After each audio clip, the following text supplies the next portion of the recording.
Hello दोस्तों, खंड एक प्रतिलेखन संख्या 27 व 28 कृपया कर लिखना प्रारंभ करें। उपाध्यक्ष महोदय, मैं मानती हूँ कि बहुत से जो हमारे भाई हैं उनकी ओर से शिकायतें आई है और यह यहाँ बातचीत चलती रहती है कि हम अपने इलाके में सफाई बंद कर देंगे, परंतु यह विषय स्वायत्त शासन संस्था के सहयोग से नहीं हो पा रहा है जैसा कि हमें आशा है। और मैं समझती हूँ कि राजनीतिक दल स्वास्थ्य के विषय में ध्यान रखते हैं क्योंकि यह मानवता के लिए बहुत आवश्यक है और इसमें राजनीति का कोई रंग नहीं आना चाहिए, ऐसी मेरी आशा है। मैं अनुरोध करूंगी कि सदस्यों की जो समस्याएं हैं उनको ध्यान में रखते हुए दिल्ली प्रशासन कोई ऐसी नीति अपनाने की कोशिश करे जिससे नगर निगम का यदि कोई काम हो तो उस विषय में हमारा नगर निगम से एक सहयोगपूर्ण वातावरण पैदा हो, मगर इस वातावरण में राजनीति न आने पाए। हमारे सामने एक उद्देश्य हो कि हमें जनता का काम करना है क्योंकि जनता के लिए हम चुनकर आए हैं। इसमें पार्टी का कोई प्रश्न नहीं है।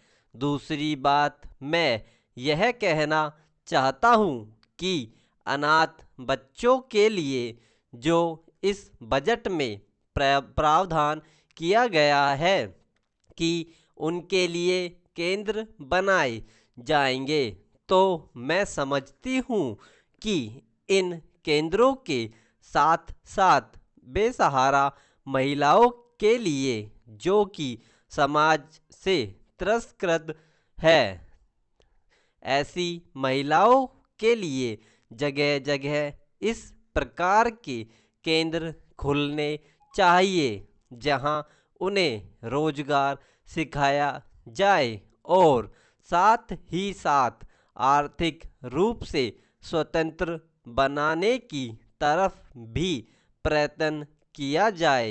इस विषय में मेरा एक सुझाव है कि जो बच्चे अनाथ हैं, जो बेसहारा महिलाएं हैं, उनकी तरफ हमारी पूरी कोशिश होनी चाहिए कि जो अनाथ बच्चे हैं, जो समाज से तिरस्कृत है, जिनको अवहेलना की दृष्टि से देखा जाता है, उनके लिए केंद्र बनाए जाए और उन केंद्रों में वह अधिकारी रखे जो जिनके संरक्षण में वह कार्य सीखे पढ़े लिखे। यदि इसमें बाहर के सदस्य हो तो वे ऐसे होने चाहिए जिनका जीवन सरकारी सेवा में ही बीता हो। ऐसे योग्य लोगों से सहायता लीजिए। यदि इसमें असामाजिक तत्व घुस गए तो फिर हमारा पैसा ऐसे ही खर्च हो जाएगा और जो नीति हमने बनाई है वह असफल हो जाएगी, जिसका परिणाम यह होगा कि हम उस नीति को कार्य रूप में परिणत नहीं कर सकेंगे। इस बात पर कोई मतभेद नहीं है। उपाध्यक्ष महोदय, रूस में भारत के जो मानचित्र प्रकाशित हुए हैं उनमें भारत के कुछ हिस्से को सही तरीके से नहीं दिखाया गया है। इसको सरकार भी मानती है और इस विषय पर कोई मतभेद नहीं है।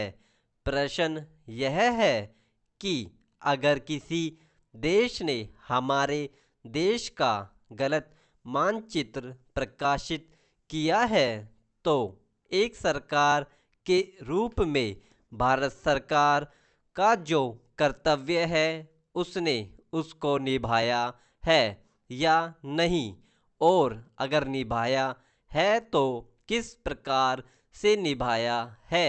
जब भारत सरकार का ध्यान इसमें प्रकाशित उस मानचित्र की ओर दिलाया गया जिसमें हमारे देश के कुछ भाग को गलत ढंग से दिखाया गया था, तो उसने 1956 में ही, जबकि न तो भारत और चीन की सीमा का प्रश्न पैदा हुआ था, इस बारे में रूस ने विरोध किया। इसके बाद भारत सरकार ने लगातार 4 बार रूस सरकार से लिखित रूप से विरोध किया कि हमारे मानचित्र को ठीक से नहीं दिखाया गया है। जिस मानचित्र को लेकर यह चर्चा हो रही है, जब उसकी ओर भारत का ध्यान गया तो उसने जून, जुलाई और अगस्त में लगातार 3 बार अपने राजदूत के माध्यम से और रूस के जो अधिकारी हमारे देश में आए उनसे बातचीत करके रूस का ध्यान इस ओर आकर्षित किया कि उसने इस देश का मानचित्र ठीक नहीं दिखाया है।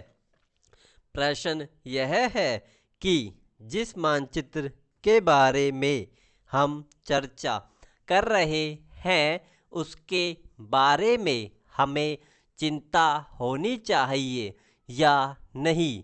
मैं समझता हूँ कि अगर दुनिया का कोई भी देश हमारा मानचित्र सही ढंग से नहीं दिखाता है तो स्वाभाविक रूप से देश को उसके बारे में चिंता करनी चाहिए। हम अपने कर्तव्य से चूक सकते हैं, लेकिन जहाँ तक इस चर्चा का संबंध है, मैं माननीय सदस्य की प्रशंसा करता अगर वह उन समस्त देशों का जिक्र करते और निंदा करते जिन्होंने हमारे मानचित्र को गलत ढंग से दिखाया है। उदाहरण के लिए पाकिस्तान को शिकायत है उसके मानचित्र को केवल रूस, इराक और मिस्र ने ही नहीं बल्कि अमेरिका ने भी गलत दिखाया है। जिस कश्मीर को हम भारत माता का ताज और मुकुट कहते आए हैं, जिसे हम कहते हैं कि वह इस धरती पर हमारा स्वर्ग है, उस इलाके को बिल्कुल उनकी दया और कृपा पर छोड़ दिया गया है। यह बात उत्साहवर्धक नहीं है। समाप्त। वीडियो देखने के लिए धन्यवाद। अगर वीडियो पसंद आया हो तो प्लीज़ हमारे चैनल को सब्सक्राइब करें, लाइक करें, कमेंट करें और अपने दोस्तों के साथ शेयर करें। धन्यवाद। मिलते हैं अगली वीडियो में।